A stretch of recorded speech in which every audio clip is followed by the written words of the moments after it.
Good evening. I'm Martha Roth, Dean of the Division of the Humanities, and on behalf of the entire University of Chicago community, I want to thank you all for joining us tonight for the annual Randy L. and Melvin R. Berlin Family Lectures. I want to express my deep gratitude to Randy and Melvin Berlin, who are with us in the audience tonight. Would you please stand, Randy and Melvin, so we can acknowledge you?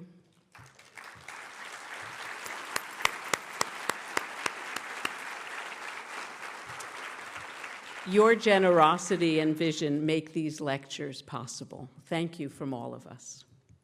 I also want to acknowledge this evening Dr. Asuf Saeed, the Consul General of India, who is here joining us tonight. Good evening, Dr. Saeed. I find it appropriate that these lectures coincide with the start of the University of Chicago's 125th anniversary celebrations this autumn. The Berlin Family Lectures expand this university's rich legacy of humanistic inquiry by bringing leading public intellectuals to campus for an extended conversation on a single topic of fundamental concern to human life and civilization. In addition, each year's lectures will have continued life as a published volume through the University of Chicago Press. As a series, and not just a single lecture, the Berlin Family Lectures offer distinctive rewards for both the speaker and the audience. The speaker is allowed the space to test his or her ideas with a critical but welcoming audience, and the time to provide the proper context for those complex topics. The audience, meanwhile, can join the speaker on a detailed intellectual journey and can follow the speaker's line of argument in real time. For these reasons, I encourage everyone to attend as many of Mr. Ghosh's lectures as possible. A series like this asks you to invest your precious time, and in exchange, it will provide an enlightening and rewarding intellectual experience. Amitav Ghosh's books are thoughtful and provoking, drawing portraits of places, people, and events that are in turn tragic, moving, and often very funny. The early relationship of Zachary Reed and Mrs. Burnham in Flood of Fire is a hoot if you haven't gotten to it yet. I fully expect Mr. Ghosh to surprise us with new insights as he explores with us tonight in the lectures to follow some of the more intractable and pressing problems in modern civilization involving global warming. It is now my pleasure to introduce my colleague, Dipesh Chakrabarty, the Lawrence A. Kimpton Distinguished Service Professor in the Department of History, the Department of South Asian Languages and Civilizations, and the college. Dipesh is a leading scholar of South Asian history, subaltern studies, and post-colonial theory and history. More recently, and of particular interest to this year's lecture series, he has turned toward environmental history and climate change.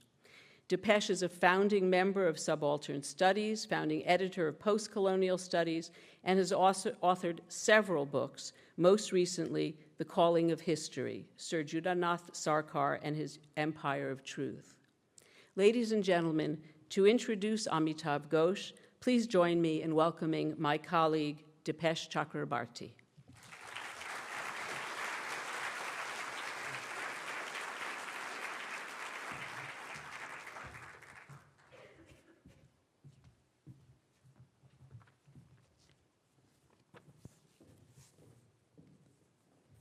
It is a great privilege to introduce Amitav Ghosh, who will deliver the 2015-16 Randy L. and Melvin R. Berlin Family Lectures. Amitav Ghosh really needs no introduction. After all, he is one of the most celebrated, discussed, praised, and best-selling authors of our times, someone whose contributions to global conversations about the contemporary are widely recognized. There are, in fact, so many dimensions to his work that it is a little hard to know where to begin. Let me begin then, where the invitation brochure or the lecture brochure for the brochure for these lectures begins by rehearsing briefly some of the basic facts about his life and works that may already be known to you, at least in their outlines. Amitav Ghosh was born in Calcutta and grew up in India, Bangladesh, and Sri Lanka. He received his early education at the University of Delhi and finished up with a DPhil in anthropology, in social anthropology, from Oxford.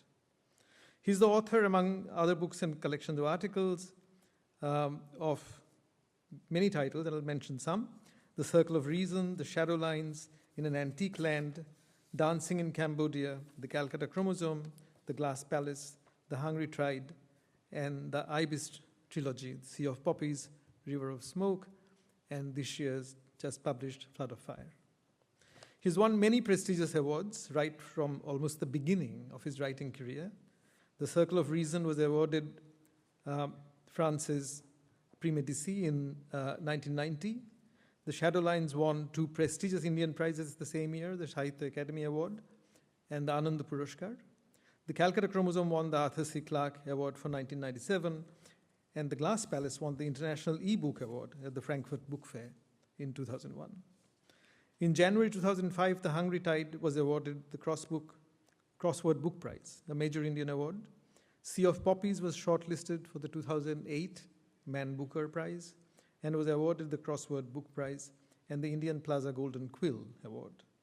In recognition of the body of his work, Ghosh was shortlisted for the 2015 Man Booker International Prize.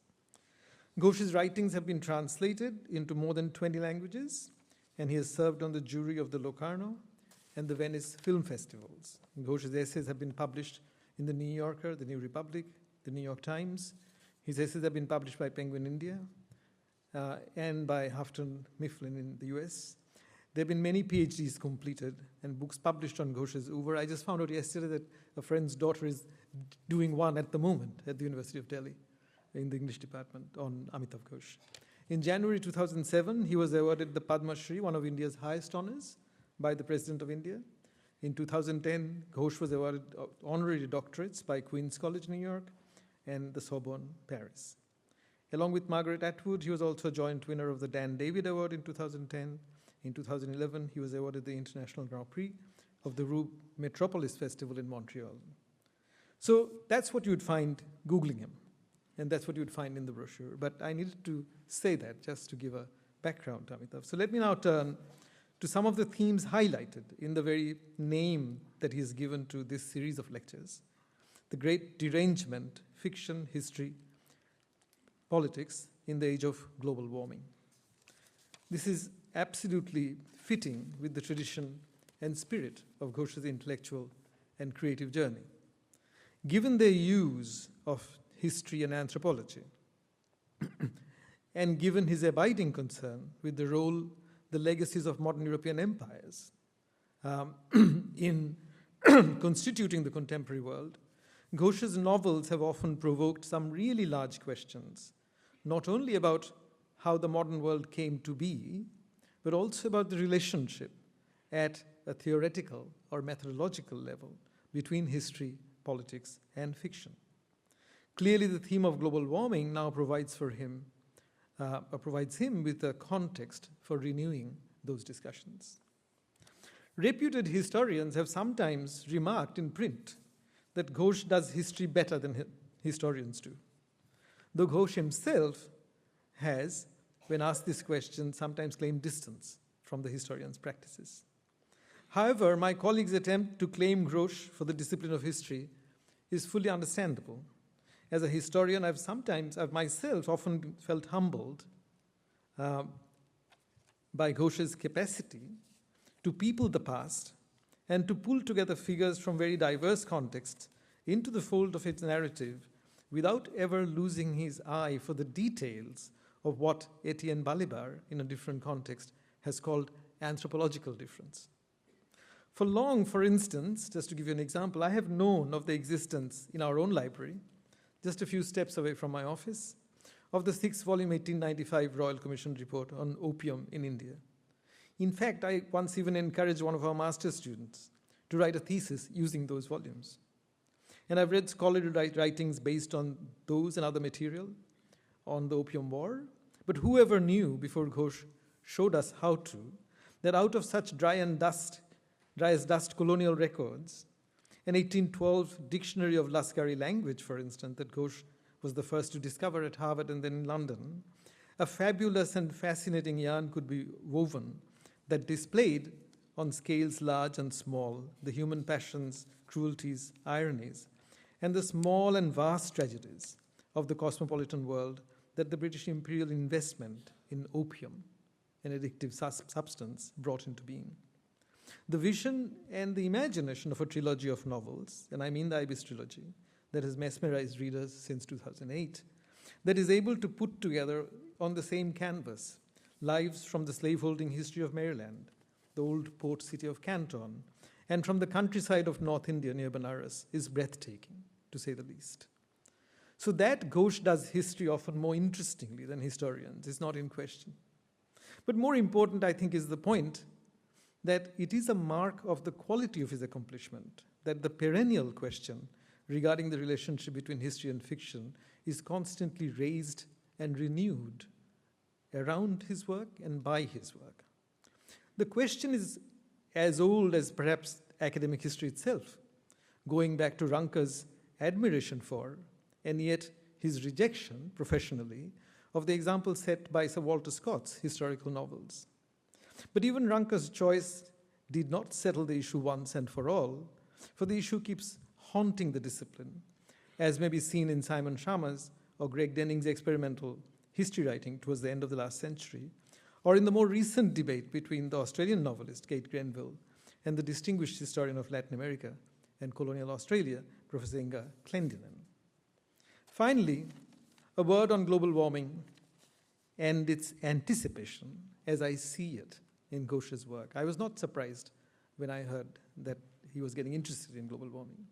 If you follow his novels, from the Shadow Lines, the Calcutta Chromosome, In an Antique Land, the travelogue, the amazing travelogue, from the early phase of his writing career to The Hungry Tide, The Glass Palace, and the Ibis trilogy that followed, you will probably notice a movement, not simply from the land to estuaries and then on to the seas, but also from a more human-centered focus to an ever-increasing interest in the non-human, both living and inanimate, ranging from an interest in the lives of marine mammals, dolphins, whales, dugongs, and I'm of course echoing Pia, one of the central characters in The Hungry Tide, to the life of the river that meets the ocean at the Bengal Delta, in the ecological life of the Delta, and finally, in the Ibis trilogy, in the elemental life of the sea itself.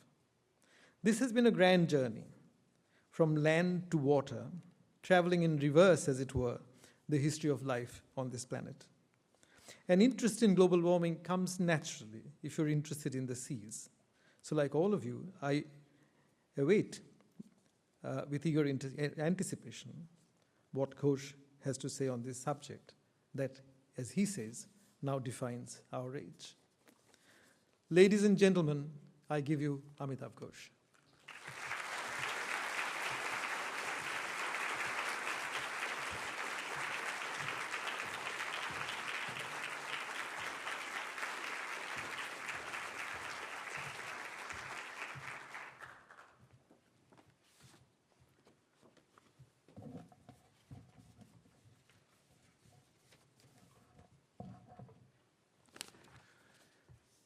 I'd like to start by thanking Randy and Melvin Berlin for making this possible. It really has been so incredibly productive for me to be able to engage with this subject over a series of lectures and at such length. So it really has been very, very productive for me to have a format like this.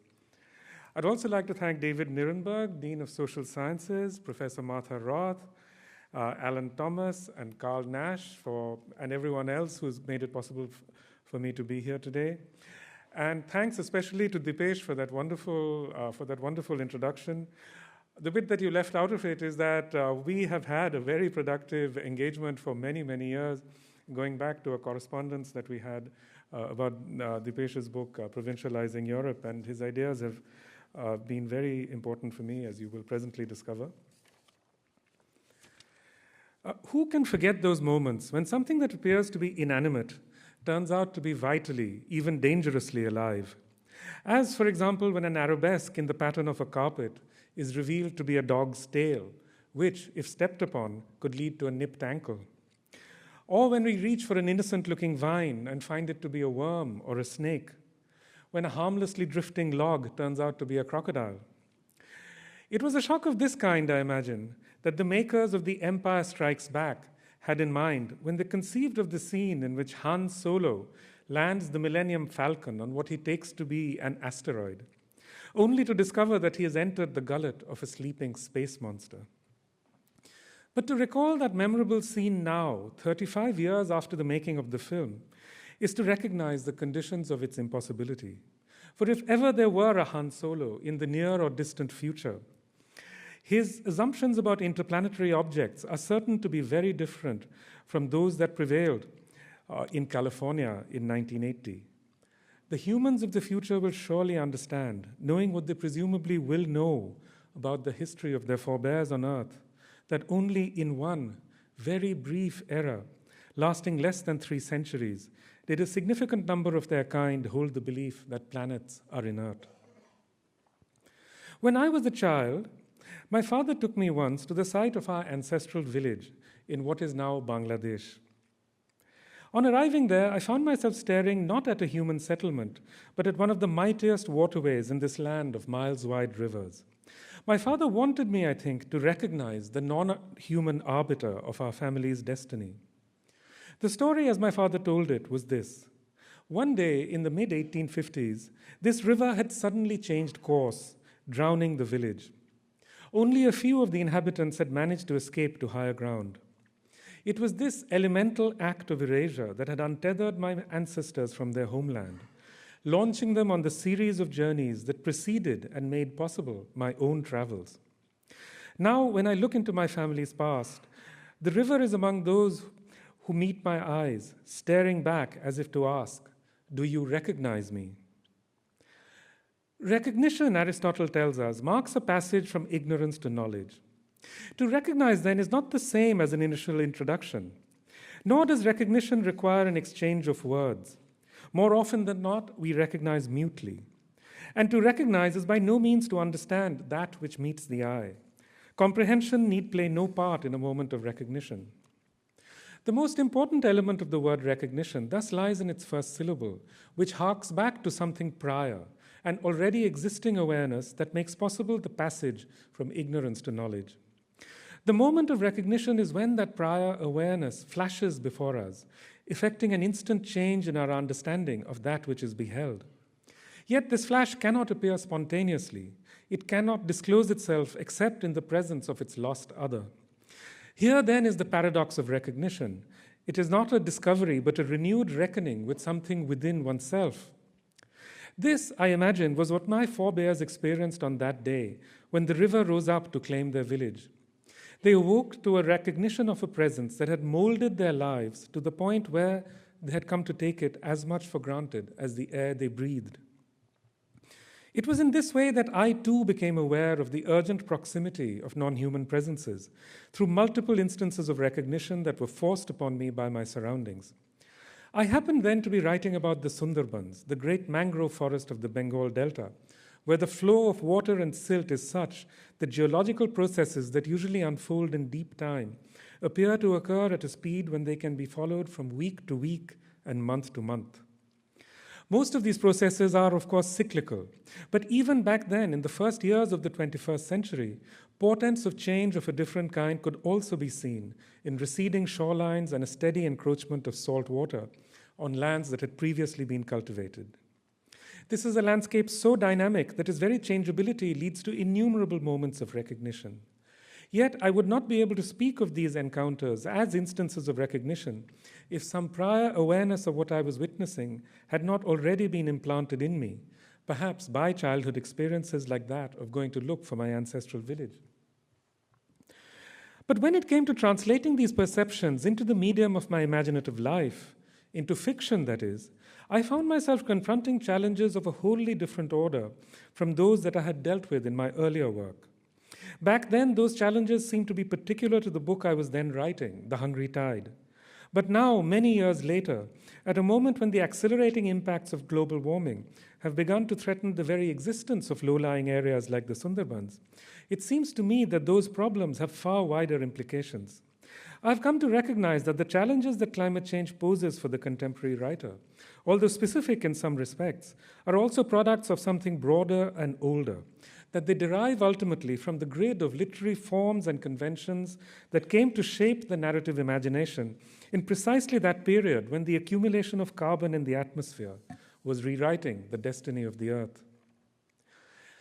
That climate change is peculiarly resistant to the forms and techniques of contemporary fiction is, I think, clearly indicated by the fact that the subject looms not nearly as large in novels and stories as it does even in public discussion. As proof of this, we need only glance through the pages of a few highly regarded literary journals and book reviews. For example, the London Review of Books, the New York Review of Books, and so on. When the subject of climate change occurs in these publications, it is almost always in relation to nonfiction. Novels and short stories are very rarely to be glimpsed within this horizon. Indeed, it could even be said that fiction that deals with climate change is almost by definition not the kind that is taken seriously by serious literary journals and reviews. The mere mention of the subject is often enough to relegate a novel or a short story to the genre of science fiction. It is as though, in the literary imagination, climate change was somehow akin to extraterrestrials or interplanetary travel. There is something confounding about this peculiar feedback loop. It's very difficult, surely, to think of a conception of seriousness that is blind to potentially life-changing threats. And if the urgency of a subject were indeed a criterion of its seriousness, then considering what climate change actually portends for the future of the Earth, it should follow that this would be the principal preoccupation of writers the world over. And this, I think, is very far from being the case. But why? Why does climate change cast a much smaller shadow upon literature than it does on the world? Is it that this is too wild a stream to be navigated in the accustomed barks of narration? But the truth, as is now widely acknowledged, is that we have entered a time when the wild has become the normal. If certain literary forms are unable to negotiate these waters, then they will have failed, and their failures will have to be counted as an aspect of the broader imaginative and cultural failure that lies at the heart of the climate crisis. Clearly, the problem doesn't arise out of a lack of information. There are surely very few writers today who are oblivious to the current perturbations in climate systems the world over. Yet, it is a striking fact that when novelists do choose to write about climate change, it is almost always outside of fiction. A case to point is the work of Arundhati Roy. Not only is she one of the finest prose stylists of our time, she is passionate and deeply informed about climate change. Yet, all her writings on these subjects are in various forms of nonfiction. I too have been preoccupied with climate change for a long time. Yet it's true of my own work as well that this subject figures only obliquely in my fiction. In thinking about the mismatch between my personal concerns and the content of my published work, I've come to be convinced that the discrepancy is the result of the peculiar forms of resistance that climate change presents to what is now regarded as serious fiction. In his seminal essay, The Climate of History, Dipesh Chakravarti observes that in this era of the Anthropocene, in which, I quote, humans have become geological agents, changing the most basic physical processes of the Earth, unquote, historians will have to revise many of their fundamental assumptions and procedures. I would go further and add that the Anthropocene presents a challenge not only to the arts and humanities, but also to our common sense understandings, and beyond that, to contemporary culture in general. To identify where the points where misrecognitions and elisions occur is, I think, a task of the utmost urgency. It may well be the key to understanding why contemporary culture finds it so hard to deal with climate change. Indeed, it seems to me that this is the most important question ever to confront culture in the broadest sense. For let us make no mistake, the climate crisis is also a crisis of culture, and thus also of the imagination. Culture and the desires that it generates for vehicles and appliances, for certain kinds of gardens and dwellings, for highly processed foods, and so on, is one of the wheels that drives the pistons of the carbon economy. A speedy convertible excites us not because of any love for metal and chrome, nor because of an abstract understanding of its engineering. It excites us because it evokes an image of a road arrowing through a pristine landscape. We think of freedom and the wind in our hair. We envision James Dean and Peter Fonda racing towards the horizon. We think also of Sinclair Lewis, Jack Kerouac, Vladimir Nabokov, and all the other writers who breathed life into the road novel. Someday soon, a research student will, no doubt, be able to calculate the emissions that each of these writers is responsible for.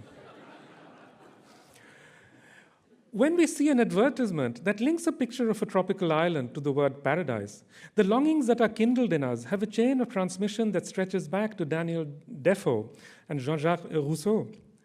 The flight that will transport us to the island is merely an ember in that fire. When we see a green lawn that has been watered with desalinated water in Abu Dhabi or Southern California, or some other environment where people had once been content to spend their water thriftily in nurturing a single vine or shrub, we are looking at an expression of a yearning that may have been midwived by the novels of Jane Austen, and so on. The artifacts and commodities that are conjured up by these desires are, in a sense, at once expressions of and concealments of the cultural matrix that brought them into being.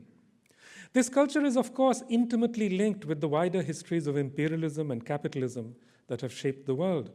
But to know this is still to know very little about the specific ways in which the matrix interacts with different modes of cultural activity: poetry, art, architecture, theater, prose fiction, and so on. Throughout history, these branches of culture have responded to war, ecological calamity, and crises of many sorts. Why then should climate change prove so peculiarly resistant and elusive to their practices?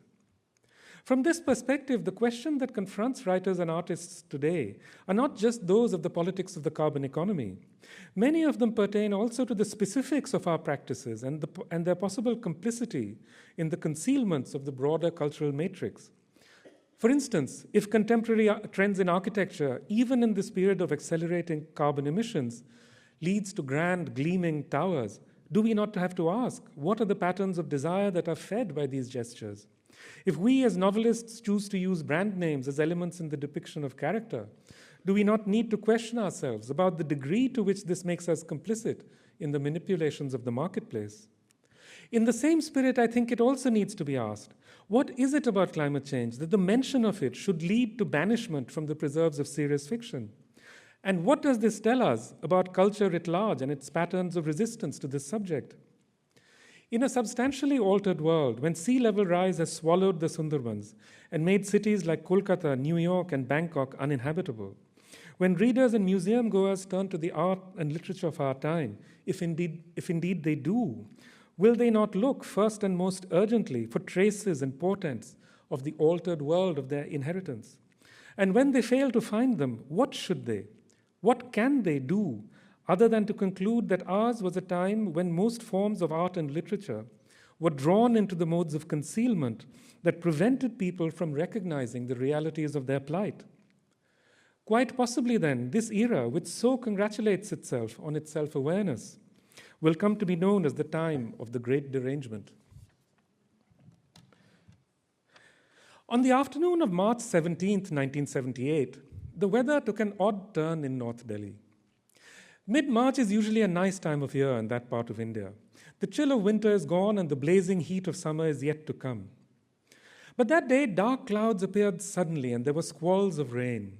Then followed an even bigger surprise, a hailstorm, a very rare phenomenon in that part of the country. I was then 21 years old, studying for an MA in Delhi University, while also working as a part-time journalist. When the hailstorm broke, I was in a library. I planned to stay late, but the unseasonal weather led to a change of mind, and I decided to leave.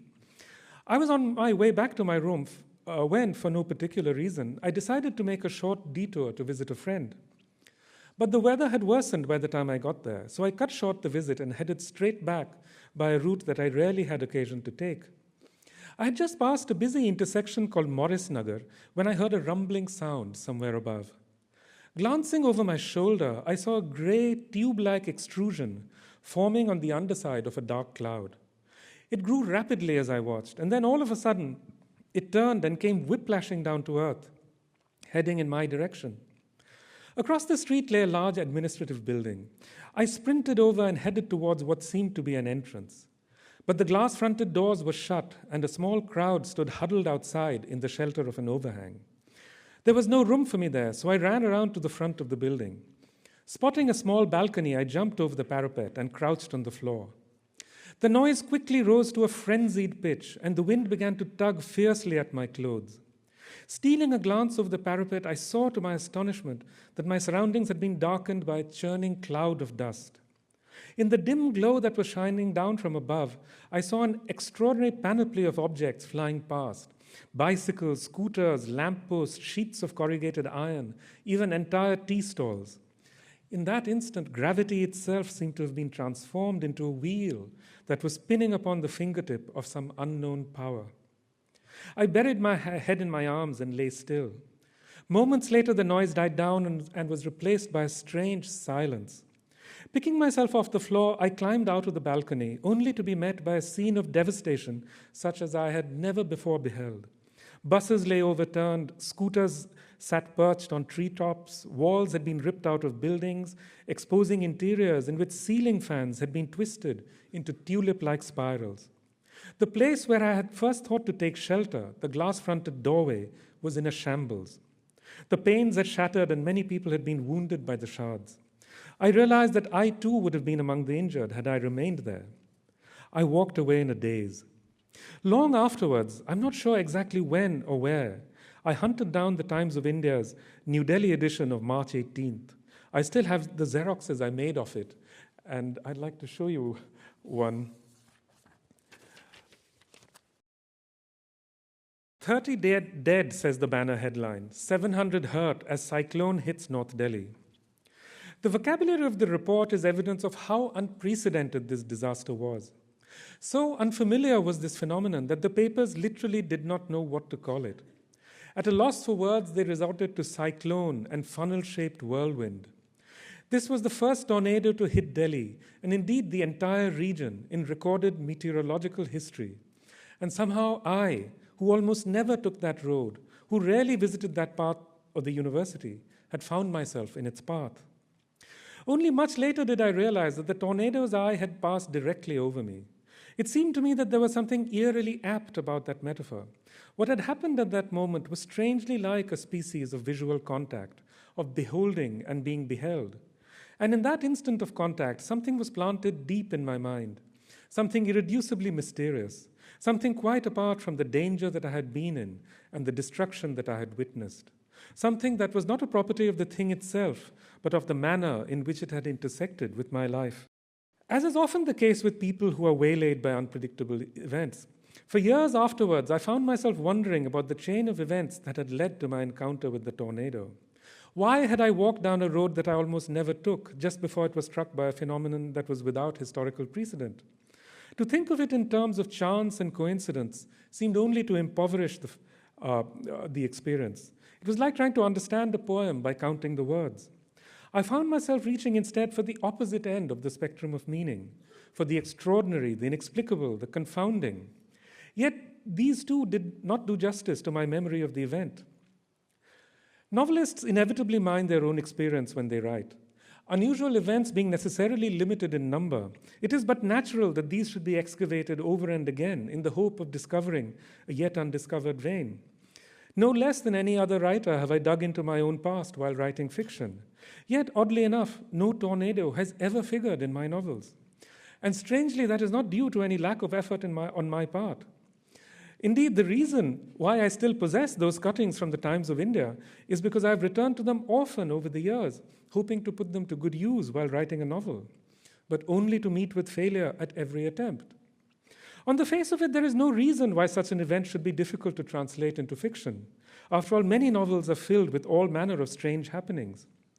Why then did I fail, despite my best efforts, to send a character down a road that is imminently to be struck by a tornado? In reflecting on this, I find myself asking, what would I make of such a scene were I to come across it in a novel written by someone else?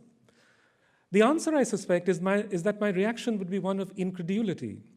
I would be inclined to think that the event was a contrivance of last resort. Surely only a writer whose imaginative resources were utterly depleted would fall back on a situation of such extreme improbability.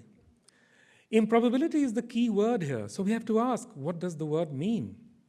Improbable is not the opposite of probable, but rather an inflection of it, a gradient in a continuum of probability. What then does probability, a mathematical idea, have to do with fiction? The answer is everything. For as Ian Hacking puts it, probability is a, quote, manner of conceiving the world that is constituted without our being aware of it, unquote. Probability and the modern novel are in fact twins, born at about the same time among the same people under a shared star that destined them to work as vessels for the containment of the same kind of experience. Before the birth of the modern novel, wherever stories were told, fiction delighted in the unheard of and the unlikely. Narratives like those of the Arabian Nights, The Journey to the West, and the Decameron proceed by leaping blithely from one exceptional event to another. This is, after all, how storytelling must necessarily proceed, inasmuch as it is a recounting of what happened. For such an inquiry can arise only in relation to something out of the ordinary, which is but another way of saying exceptional or unlikely. In essence, narrative proceeds by linking together moments and scenes that are in some way distinctive or different. These are, of course, nothing other than instances of exception. Novels, too, proceed in this fashion. But what is distinctive about the form is precisely the concealment of those exceptional moments that serve as the motor of narrative. This is achieved through the insertion of what Franco Moretti calls fillers. He writes, quote, "Fillers function very much like the good manners so important in Jane Austen. They are both mechanisms designed to keep the narrativity of life under control, to give a regularity, a style to existence." Unquote. It is through this mechanism that worlds are conjured up, through everyday details which function as the opposite of narrative. It is thus that the novel takes its modern form, through the relocation of the unheard of towards the background, while the everyday moves into the foreground. Thus was the novel midwived into existence around the world, through the banishing of the improbable and the insertion of the everyday. The process can be observed with exceptional clarity in the work of Bankim Chandra Chatterjee, a 19th century Bengali writer and critic who self-consciously adopted the project of carving out a space in which fiction of the kind that was then being written in the West could also be written in the vernacular languages of India. This was a formidable challenge. Bankim was, in effect, seeking to wrest ground from many very old and very powerful forms of fiction, ranging from the ancient Indian epics to Buddhist Jataka stories and the immensely fecund Islamic tradition of Urdu dastans. Over time, these narrative forms had accumulated great weight and authority, extending far beyond the Indian subcontinent. To attempt to claim territory for a new kind of fiction was thus, in its own way, a heroic endeavor. That is exactly why Bankim's explorations are of particular interest. As he attempts to chart this new territory, the contrasts between the Western novel and other older forms of narrative stand out in ever sharper relief. In a long essay on Bengali literature, written in 1871, Bankim launched a frontal assault on writers who modeled their work on traditional Indian forms of storytelling. His attack on this so-called Sanskrit school was focused precisely on the notion of mere narrative, his words. What Bankim advocated instead was a style of writing which accorded primacy to, quote, sketches of character and pictures of Bengali life, unquote. What this meant in practice is very well illustrated by Bankim's first novel, Rajmohan's Wife, which was written in English in the early 1860s. Here is a passage. Quote, "The house of Mathur Ghosh was a genuine specimen of mufassil or rural magnificence, united with a mufassil want of cleanliness. From the far-off paddy fields, you could descry through the intervening foliage its high palisades and blackened walls. On a nearer view, it might be seen pieces of plaster of a venerable antiquity prepared to bid farewell to their old and weather-beaten tenement." Compare this with the following lines from Flaubert's Madame Bovary. Quote, "We leave the high road whence the valley is seen. The meadow stretches under a bulge of low hills to join at the back with the pasture land of the Bray country, while on the eastern side, the plain gently rising broadens out, showing as far as eye can follow its blonde cornfields." What these two passages have in common is that they both lead the reader into a scene by invoking the eye. We are invited to descry, to view, to see. In relation to other forms of narrative, this is indeed something new. Instead of being told about what happened, we learn about what was observed or seen. Bunkim had, in a sense, gone straight to the heart of the realist novel's mimetic ambition. Detailed descriptions of everyday life, or fillers in Moretti's words, are therefore central to his experiment with this new form. Why should the rhetoric of the everyday appear at exactly the time when a regime of statistics ruled by ideas of probability and improbability was beginning to give new shapes to society? Why did fillers suddenly become so important? Moretti's answer is, quote, because they offer the kind of narrative pleasure compatible with the new regularity of bourgeois life. Fillers turn the novel into a calm passion. They are part of what Weber calls the rationalization of modern life, a process that begins in the economy and in the administration, but eventually pervades the sphere of free time, private life, entertainment, feelings, or in other words, fillers are an attempt at rationalizing the novelistic universe, turning it into a world of few surprises, fewer adventures, and no miracles at all. This regime of thought imposed itself not only on the arts, but also on the sciences. That is why Stephen Jay Gould's brilliant study of the geological theories of gradualism and catastrophism is, in essence, a study of narrative. As Gould tells the story in his book, Time's Arrow, Time's Cycle, the catastrophist recounting of the Earth's history is exemplified by Thomas Burnett's Sacred Theory of the Earth, published 1690, in which the narrative turns on events of unrepeatable uniqueness. As opposed to this, the gradualist approach, championed by James Hutton and Charles Lyell in the 19th century, privileges slow processes that unfold over time at even, predictable rates. The central credo in this doctrine was, nothing could change otherwise than the way things were seen to change in the present. Or to put it simply, nature does not make leaps. The trouble is, however, that nature does make leaps. The geological record bears witness to many fractures in time, some of which led to mass extinctions and the like. It was one such in the form of the Chicxulub asteroid that probably killed the dinosaurs. Which then has primacy in the real world? Predictable processes or unlikely events? Gould's response is, quote, the only possible answer can be both and neither, unquote. But it was not till quite recently that geology reached this agnostic consensus. Through much of the era when geology and also the modern novel were coming of age, the gradualist or uniformitarian view held absolute sway within the dominant regime of thought. Catastrophism was exiled to the margins. The advocates of gradualism consolidated their victory by resorting to a strategy that is perhaps the only truly distinctive feature of modernity, its insistence on its own distinctiveness. So, as Gould so beautifully demonstrates, Lyell triumphed over his adversaries by accusing them of being primitive. Quote, in an early stage of advancement, wrote Lyell, when a great number of natural appearances are unintelligible, an eclipse, an earthquake, a flood, or the approach of a comet, with many other occurrences afterwards found to belong to the regular course of events, are regarded as prodigies. The same delusion prevails as to moral phenomena, and many of these are ascribed to the intervention of demons, ghosts, witches, and other immaterial and supernatural agents, unquote. This is exactly the rhetoric that Bunkim used in attacking what he calls the Sanskrit school. He accused those writers of depending on conventional modes of expression and fantastical forms of causality. Flaubert sounds a strikingly similar note in satirizing the narrative style that entrances the young Emma Rouault.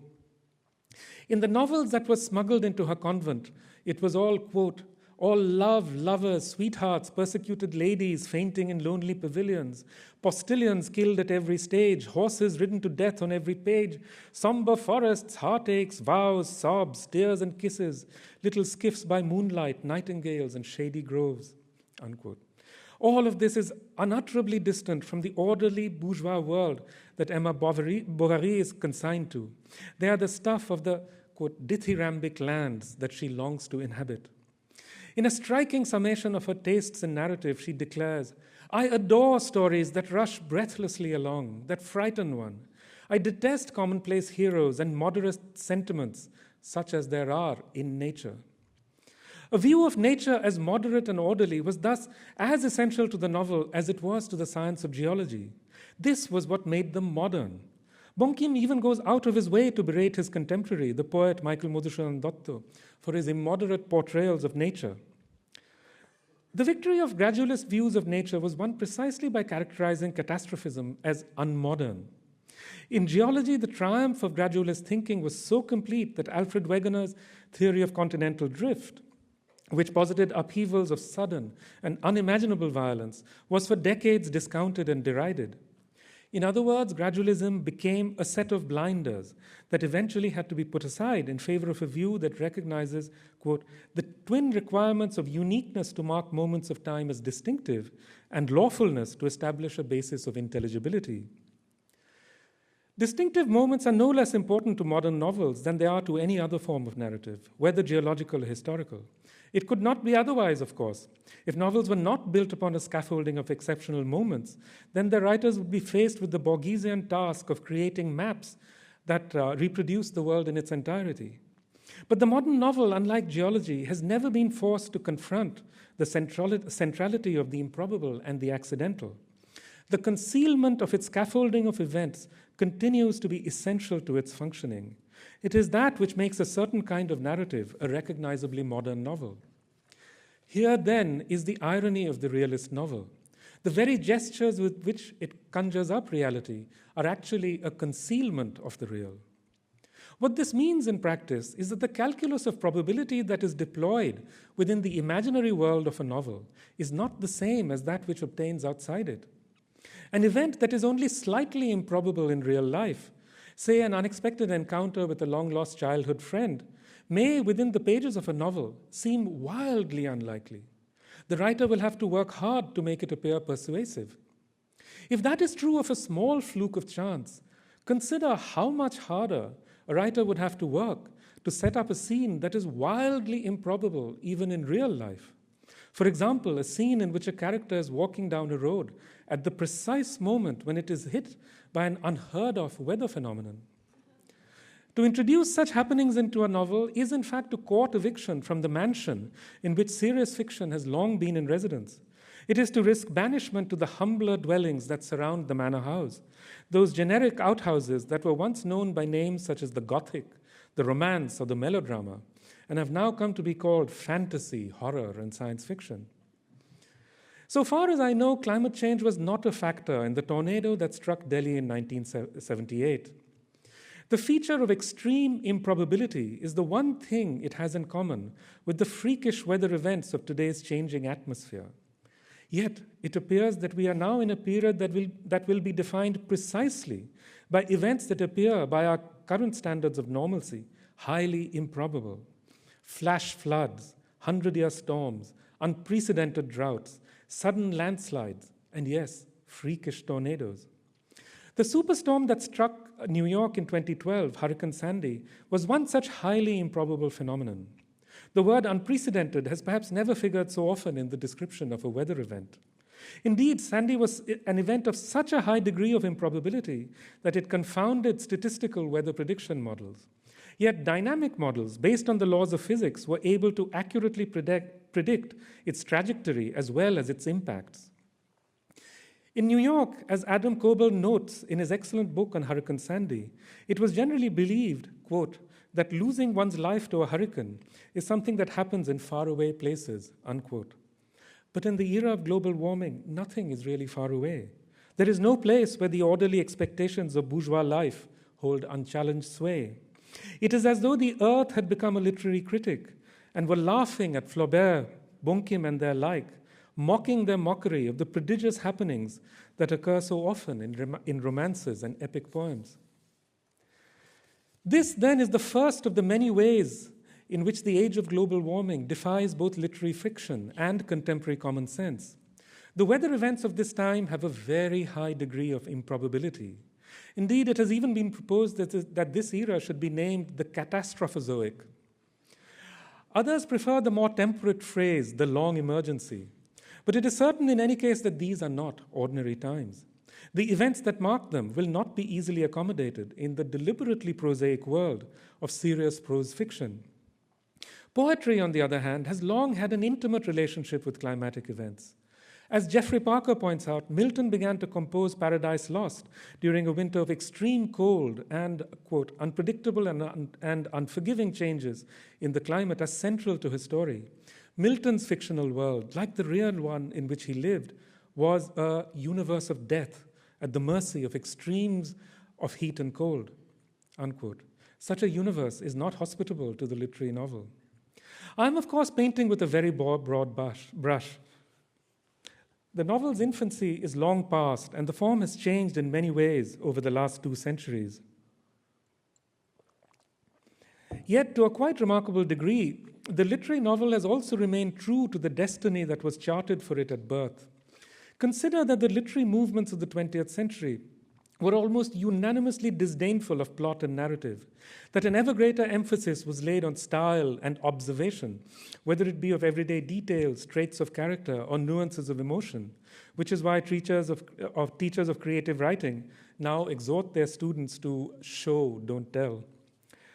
Yet, fortunately, from time to time, there have also been movements that celebrated the unheard of and the improbable.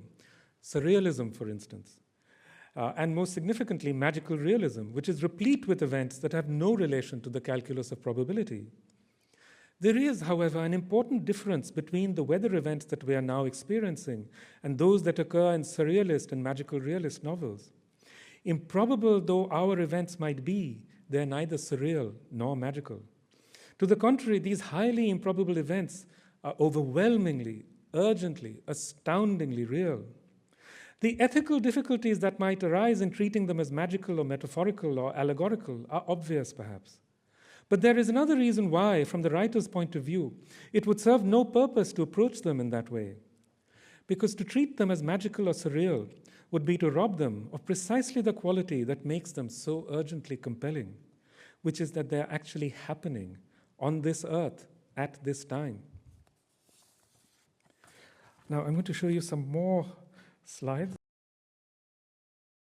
The Sunderbans are nothing like the forests that usually figure in literature. The greenery is dense, tangled, and low. The canopy is not above but around you, constantly clawing at your skin and your clothes. No breeze can enter this thicket. When the air stirs at all, it is because of the buzzing of flies and insects. In the Sunderbans, tigers are everywhere and nowhere. Often when you go ashore, you will find fresh tiger prints in the mud, but of the animal itself, you will see nothing. Glimpses of tigers are exceedingly uncommon and rarely more than fleeting. Yet you cannot doubt, since the prints are so fresh, that a tiger is somewhere nearby, and you know that it is probably watching you. In this jungle, concealment is so easy for an animal that it could be just a few feet away. If it charged, you would not see it till the last minute, and even if you did, you would not be able to get away. The mud would immobilize you.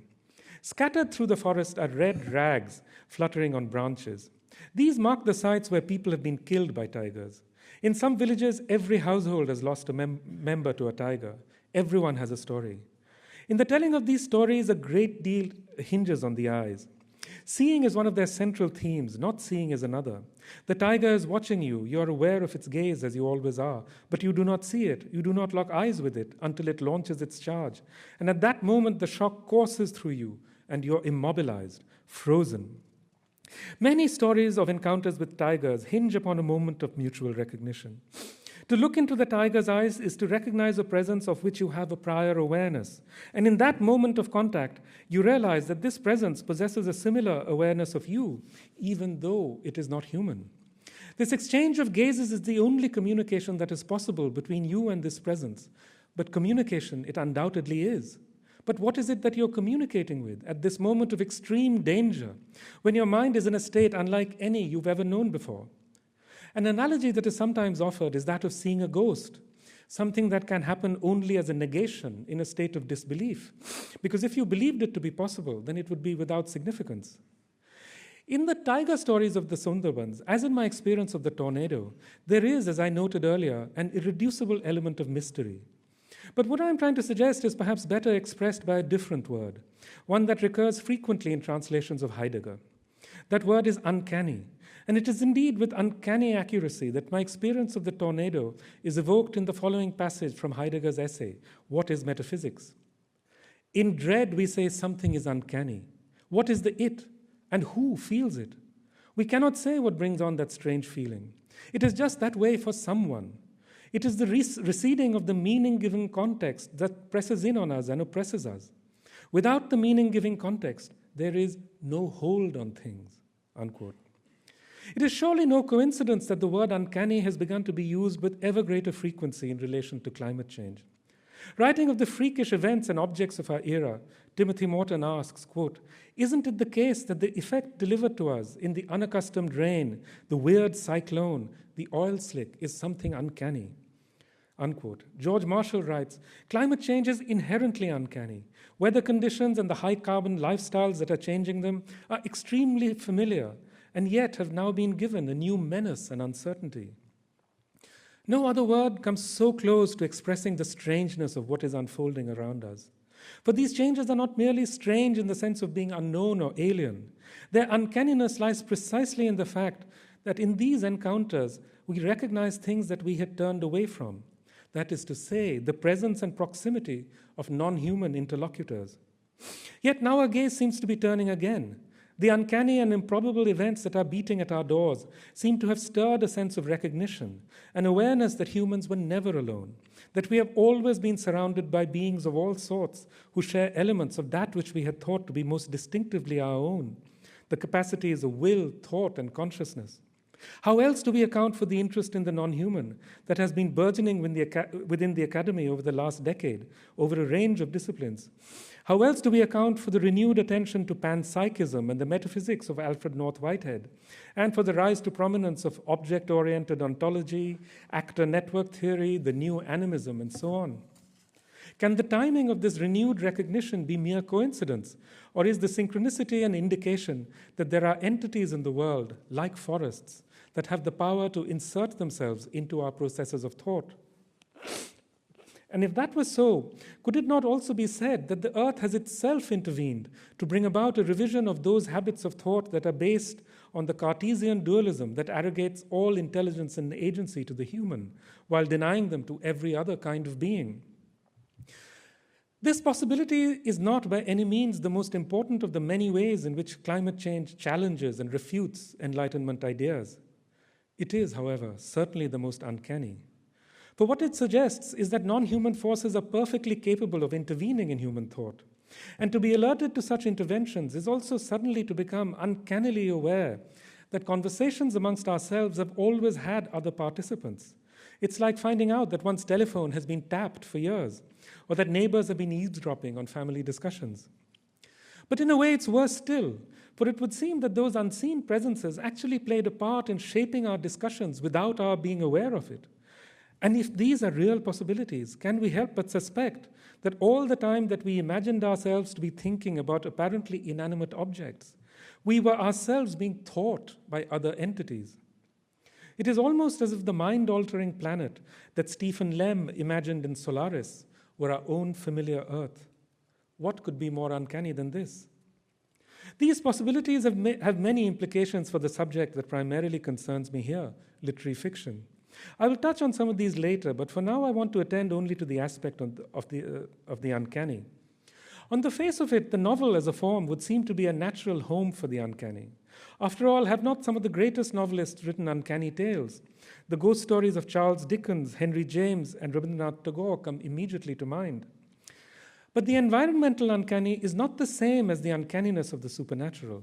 It is different precisely because it pertains to non-human forces and beings. The ghosts of literary fiction are not human either, of course, but they are certainly represented as projections of beings who were once human.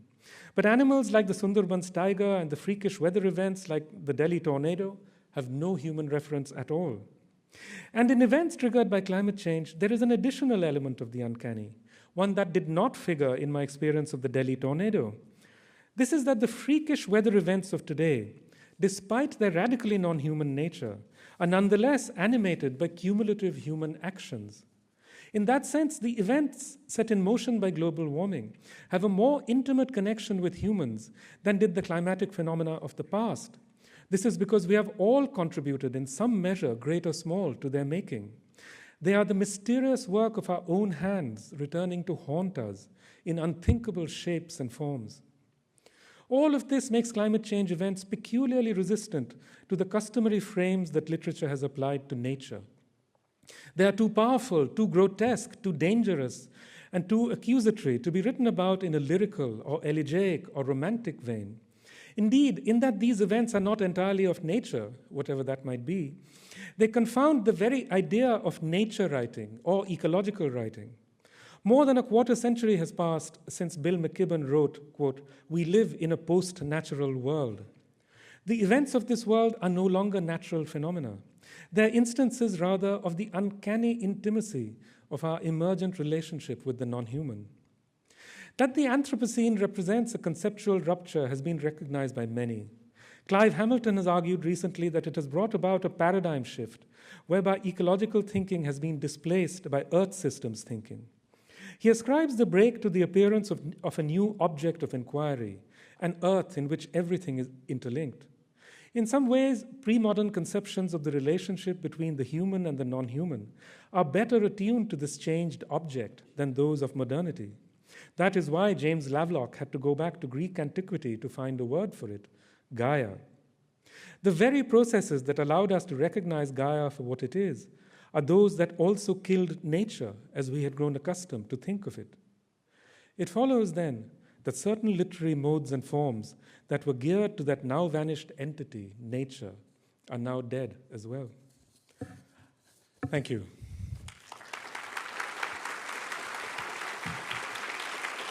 Thank you.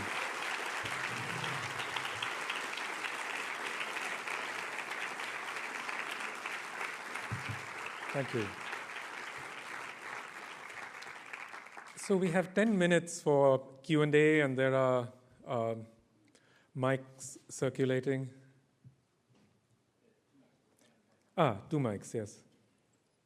So if anybody has a question, I'd be glad to answer. There's a question back there.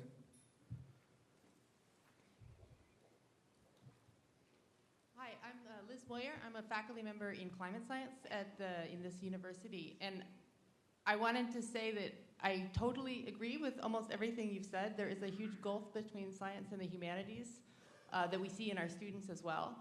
But it's not only that the absence of comfort with non-human things affects literature, it also affects the science itself.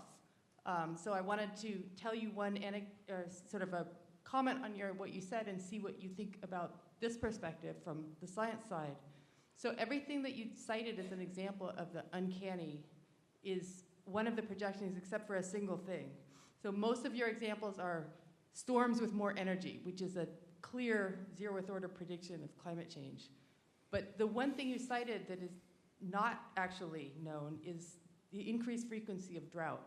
And that's something that scientists are currently obsessed with finding right now. There's no reason to think that there should be a change in drought. There's no real sign from model projections, but they are desperate to find it. The NSF is funding studies for it because they're seeking a narrative that people will understand. That there's such a gap between the humanities and the scientists that the science itself is now driven by seeking a story that will allow them to make some connection.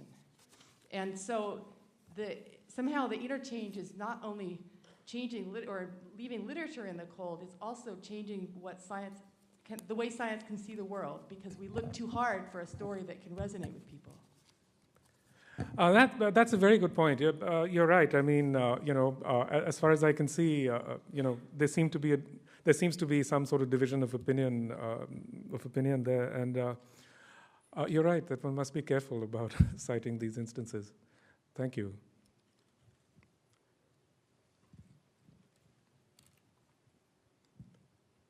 Yes. Perhaps it's not the novel that we should look at, but the cinema. Because dystopian films are exactly the kinds of literature that you're talking about. And they do incorporate catastrophic events. I agree with you. And my next lecture, the next lecture will sort of return to that. But, films are not literature. Literature is a logocentric form. Literature is the medium, the vehicle of literature is words.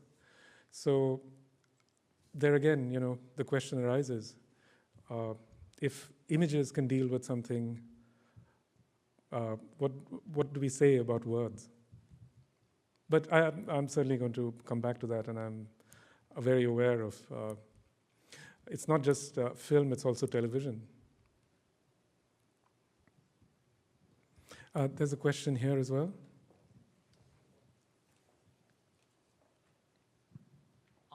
had a question about when you were specifically talking about surrealism and particularly magical realism as something that does address some of this phenomenon, the uncanny phenomenon. Would you say that this type of literature also conceals the exceptional, like the realist novel, or does it conceal this exceptionality by showing it as magical and therefore not of the real world? Does it do it in a different way? How does that work? Interesting, yes. That's exactly, what I would say, that it is, in a sense, a part of that concealment, in that it, it posits it as something outside experience, whereas, the real challenge is exactly this, that, these phenomena are there. They're there, they are happening, and they are extraordinary and unprecedented and, utterly improbable. And how do we frame that? Do we have a language that can frame that within structures of the novel? Thank you. There's a question over there, and back there. Yes, and two back there. Yes. Dr. Ghosh, you're my most favorite novelist. Oh, thank you. I'm just a simple author, and I'm not a Bengali, but I know Bengali. Okay. So, but your subject of your novels are so diverse. Each and every novel is based on different phenomenon, different eras. So, how do you choose your subject? Oh my God, that's a difficult one. Actually, there are many commonalities that run through my novels. One is I've always had an interest in science, for example, in the natural sciences. Most of all, the descriptive sciences, as I like to think of it. And I've come back to that again and again, and I suppose that's what leads me here in a way. And I've also always had an interest in family stories, which is what led me into history. So, those two routes have led me to different aspects of my work. Thank you. Dr. Ghosh, I'm from Calcutta. Yes, hello. See what your Hungry Tides, you have described the rivers and the human aspects also so beautifully that whoever has read has fallen in love with Sunderbans, and also when they go there, they get it. They also become enamored to the place. But you see, your Hungry Tide was a long time back, and since then, the mangroves are deteriorating. And even today, they are so bad, and as a result, people have realized the real effect. Like, there's the storm Alia, in which the seawater came to the villages, and for 5 to 7 years, the villagers suffered a lot because all cultivation was stopped. Now, compared to your tiger menace, people have become used to, they have adjusted to the tigers, the uncanny feeling and all. They don't mind the tigers so much as they mind the Alia. Now, even today, see, nothing is, even in spite of whatever awareness that we are having, nothing is being done. I would like to have your thoughts. Is politics or, what is to be done? How to reverse it? Because, of course, your lecture is for that. Thank you. Thank you. Look, even when I was writing The Hungry Tide, it was perfectly clear that this is an inexorable process. The one thing we know very clearly about climate, this era is that the sea levels are rising. More than that, even more worrying than that, is that deltas are sinking, and they're actually sinking at 4 times the rate of sea level rise. So, over there, you can see with the naked eye that this is, that all this land is being invaded. And can we stop it? I don't think politics can do much about it, frankly. I don't think it's even a question that politicians are asking, especially in India. I'm sorry. Yes, there was a question back there. Yes. Yeah. Hello. So if you can give remarks on this, Donald Trump once said it's freezing and snowing in New York, we need global warming? I think a lot of climate scientists have written about that, and I'm not going to venture into the science. Yes.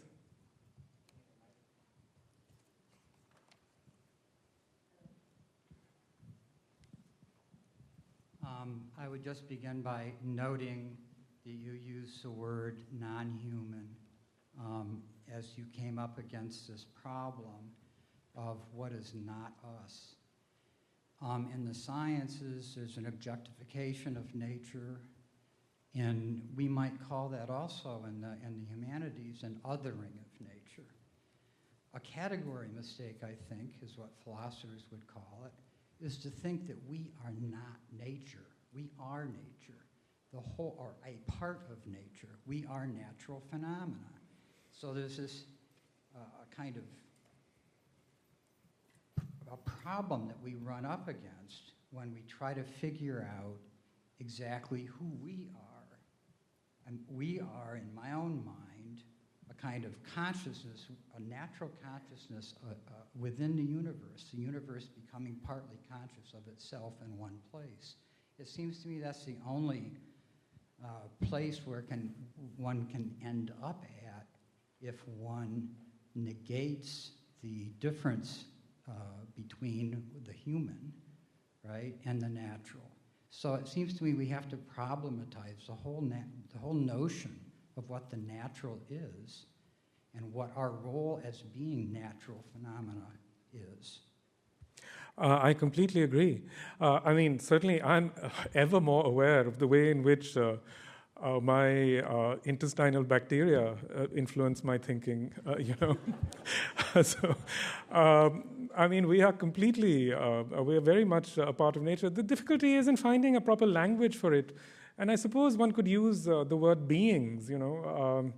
And I think that is eventually the position at which you arrive at.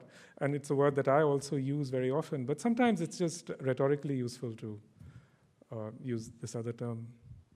I'm afraid that's the best I can do. Do you want to take one more? Yes, if there is another. Yes, there are. There are two, actually. There's one over here. And wait, one question up here. Yeah, backbench. Okay, two more, okay. I'm asking you a question you yourself posed.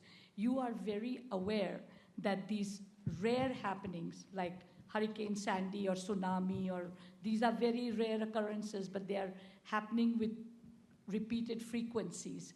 So why is it that you are unable or unwilling, or why is it that they are not being incorporated to your fiction novels?